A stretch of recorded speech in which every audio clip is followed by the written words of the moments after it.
Hey guys, it's me Pippo again. I'm back, and today I want to release a video about Marvel Strike Force where I sort of give a rundown of the game for a Star Wars Galaxy of Hero player if you're coming over to the game. Making this because I know a lot's going on in the Star Wars Galaxy of Hero community right now. Like they banned a YouTuber in the game, one of his accounts, and then like they released that they were going to do another one of their Galactic Legend characters, which nobody likes. So it was like a poor response to a bad situation. You know, I didn't really play the game that much, so I don't know that much about it, but I know there are a lot of people jumping ship, and it's usually Disney Sources Arena or Marvel Strike Force. And you know, let me say, if you pick this one, you pick right. You know, does anyone actually enjoy Disney Sources Arena? Anyways, so if you play Marvel Strike Force and watch my videos regularly, you know, this is probably gonna be a bit of a review for you, but you know, feel free to watch it still. I always enjoy when you guys watch my videos. But if you're a Star Wars Galaxy of Hero player, I'm gonna give you just a rundown for the game completely. Before I talk anymore, I should mention that I have done a tutorial series on my main channel. Well, this is my main channel, and so if you click through to my channel, if you scroll down a little bit on my main page, you will see that tutorial series. I go a little more in depth on a lot of these things, like game modes, just how this game works and all that kind of stuff. You know, today I'm really gonna just be skimming over everything, just if you're a brand new player and telling you everything you need to know to baseline. So first off, this game works pretty much the same as Star Wars Galaxy of Heroes. As you can see, you have gear on a character, you have levels, and then you also have stars and that kind of stuff. You know, that's pretty much exactly the same as Star Wars Galaxy of Heroes. The gameplay, pretty much exactly the same too. You have turns, each character has their own little speed bar, so they're all going independent of each other. You know, your skills have cooldowns. I think in Star Wars Galaxy of Heroes, when you use a skill, you just flat out say 3 turns so you can use it, 2 turns so you can use it.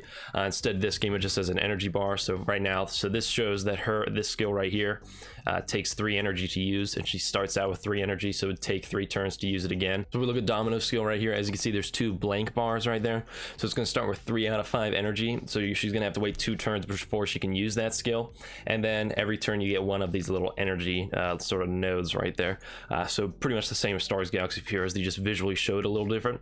You might notice the only thing that's different in leveling up characters right here is there's red stars.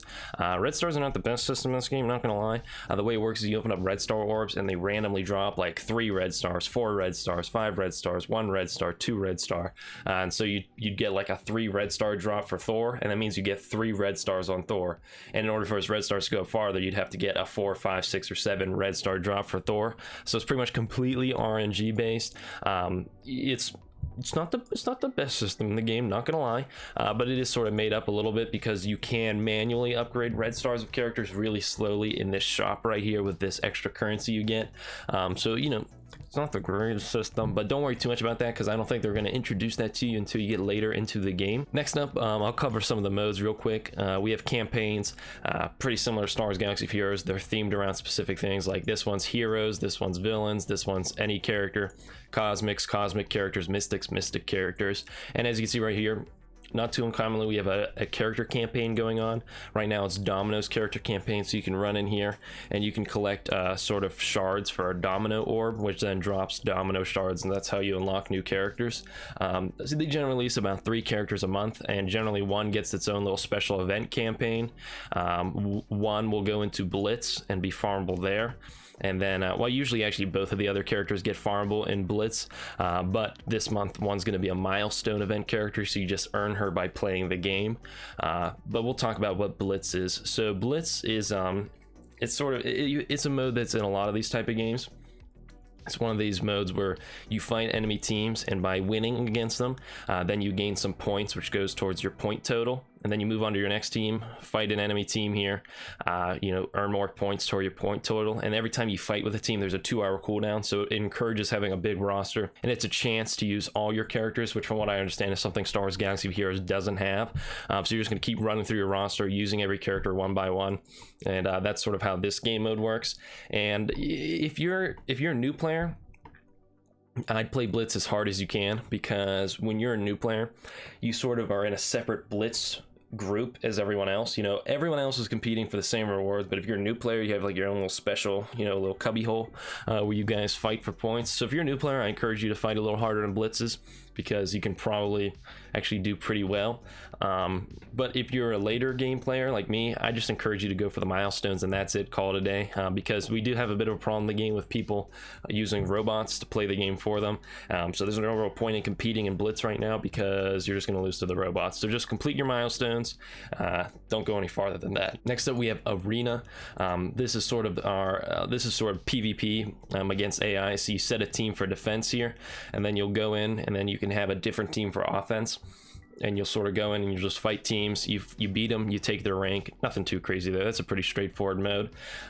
We do have live PvP. I know that's pretty appealing to you guys because you don't have that in your game. It's a little difficult to access. The way it works is you'd have to add somebody as a friend in this game, and then you'd have to chat with them, and then you'd have to send them an invite to play PvP or something like that by here. So you know, it's a little inconvenient to do that.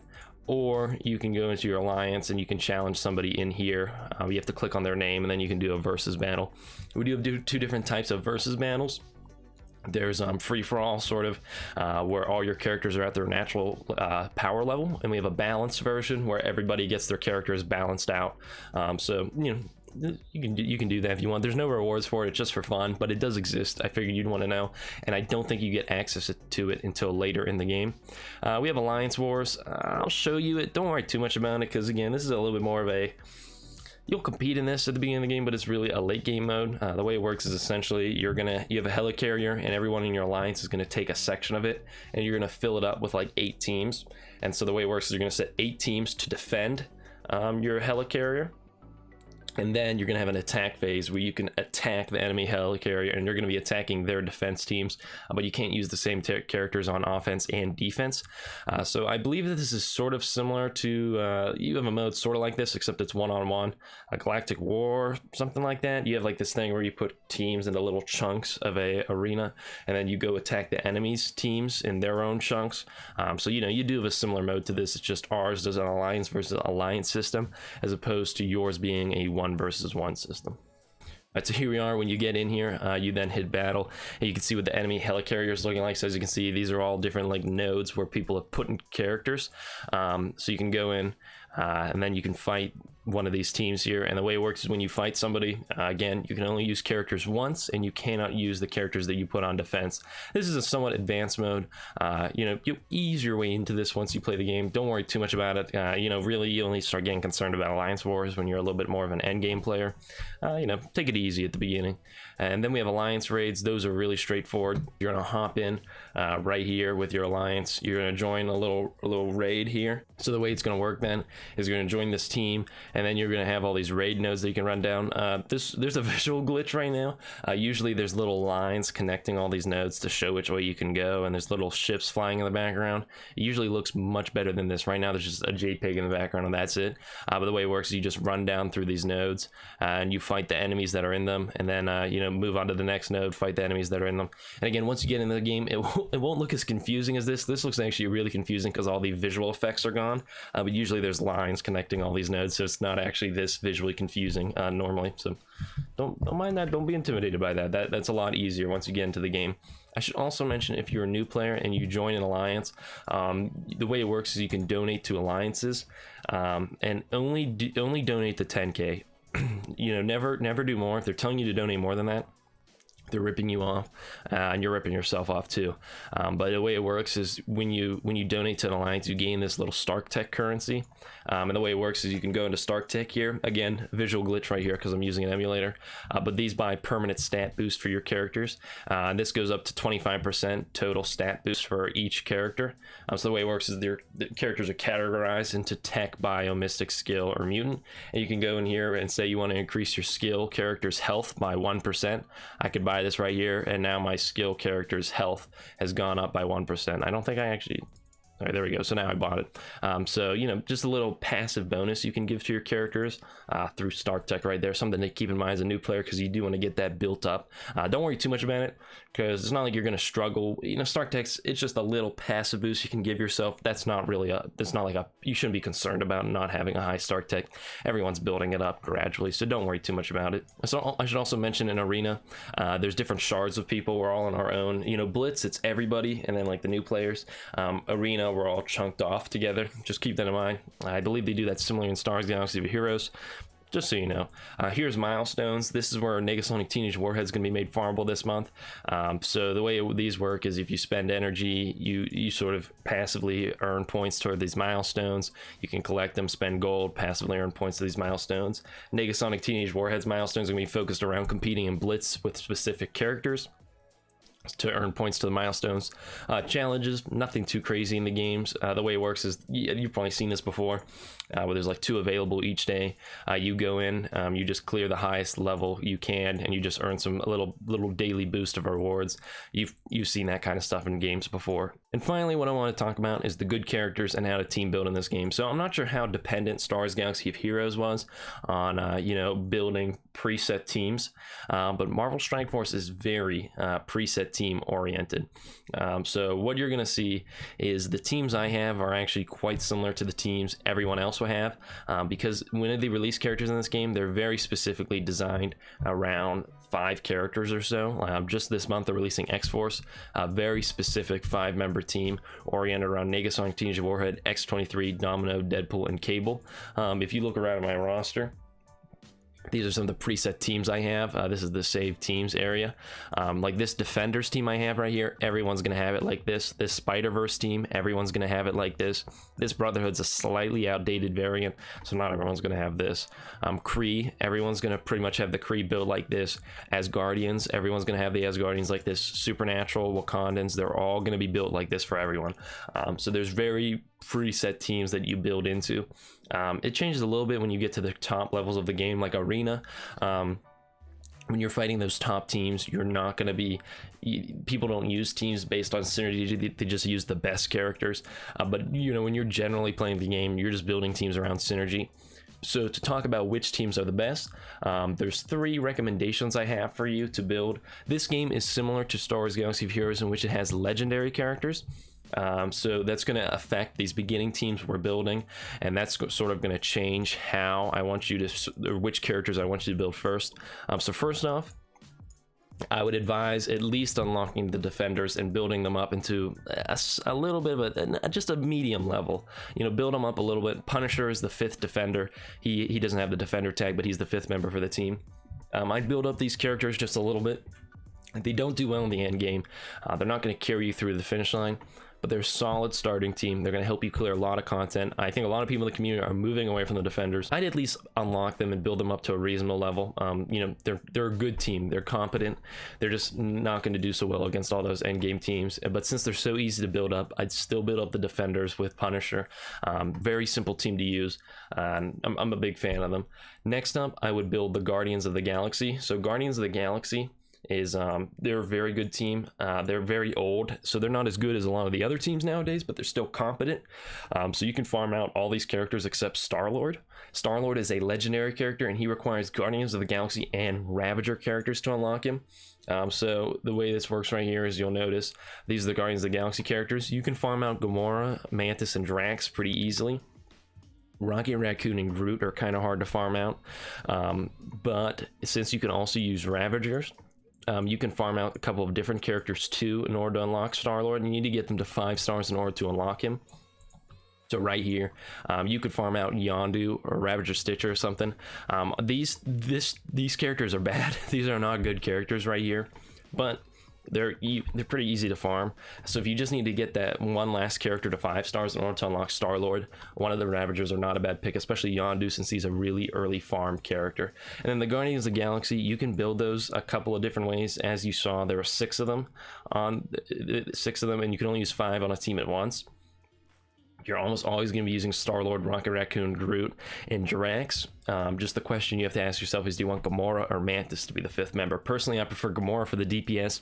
Mantis is a healer, so if you want healing, you could put Mantis in as a 5th member. The final team I think you should build is Sinister Six. They're not the greatest team in the world, but what's great about them is they'll help you unlock 2 legendary characters. Shuri requires Spider-Verse characters at 5 stars, and Invisible Woman requires Sinister Six characters at 5 stars. And the Sinister Six are both Spider-Verse and Sinister Six, so they'll get you 2 legendary characters by building them. Not a bad team to start building as soon as you can in the game. And they're a villains team, which will help you out. And if you want one bonus team for staying this far into the video, AIM. AIM is another really good team to farm out. Scientist Supreme is the core of the team. You should also try to get Graviton as soon as possible, but he's a little bit more of an endgame character, so until you get Graviton, you can run Scientist Supreme with these other minions. Just don't use Aim Infector. Aim Infector is bad, but you can use these other 4 minions plus Scientist Supreme, and then once you unlock Graviton, then you can switch out one of these minions for Graviton. Personally, I switch out Assaulter, but I know a lot of people like Assaulter. So some people switch out Aim Researcher to put Graviton on the team, but I like the healing more than the DPS. But so it sort of changes who people use as those last 3 minions. So I hope this helps you out with the game. I hope you enjoy this game. I'm a big fan of it. They do a very good job with content. Pretty much 3 new characters each month. They just added live PvP last month. They are adding ISO 8 in a couple months, which is probably going to be a little similar to mods. So that is something the community is a little worried about right now. We'll have to see how that shakes out, because we don't know how that's going to turn out. That could be bad, it could be good. They did do a beta test for it a long time ago and people really didn't like it, so they're hopefully taking that into consideration with the current version of it. And so it's something that they're aware it went really bad in Star Wars Galaxy of Heroes, and they're trying to make sure it's not bad this time. So I just want to let you know, I know a lot of Star Wars Galaxy of Heroes players hate mods. They are adding something similar to that soon, so just so you know, just be prepared for that. But again, I think they're trying to make sure it's not bad, and I hope this video has helped you out starting the game. Again, I really quickly went over a lot of things, so if you want more details, you can check out my channel. There's a ton of other great Marvel Strike Force YouTubers, and there's this nice website, msf.gg. I believe you guys have a similar thing in Star Wars Galaxy of Heroes. A lot of good information on here. If you want to check out what characters do, you can scroll through here, look at all the characters in this game. You can actually sign in on here and save your teams and stuff like that. So it's just a really helpful website to look through. Gives you a ton of information on here. It's just sometimes fun to browse through here, see what every character does. Just nice for you to do. You can also look at what effects do in this game by going to this tab right here.